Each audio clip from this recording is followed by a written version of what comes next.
नारायणः परः नारायण परं ब्रह्म तत्त्वं नारायणः परः नारायण परो ध्याता ध्यानं नारायणः परः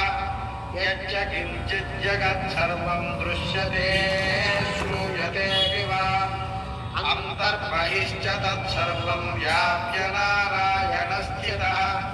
अनन्तमव्ययं कविं समुद्रेऽण्डं विश्वशम्भुवम्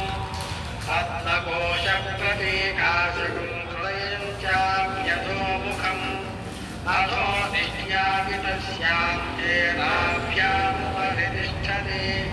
ज्वालमालाकुलं भाति विश्वस्यायतनं महत्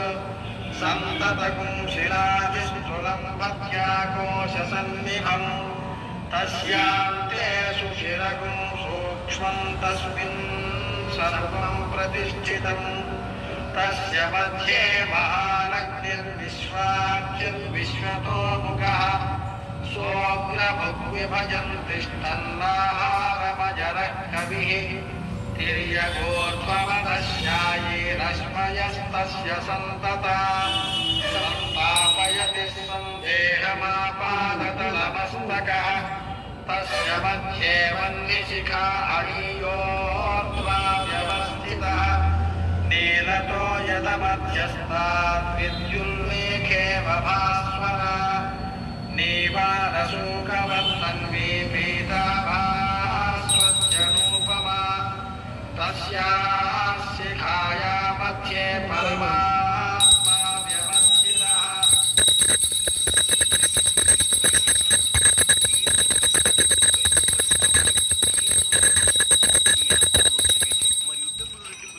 ఎక్స్పర్ట్ గారు పద్మాష్ పిల్లాడికి తండ్రిని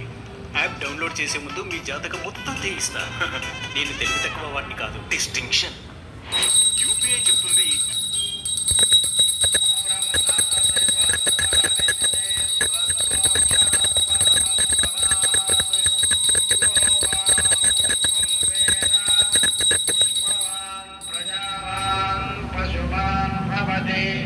चंद्रमा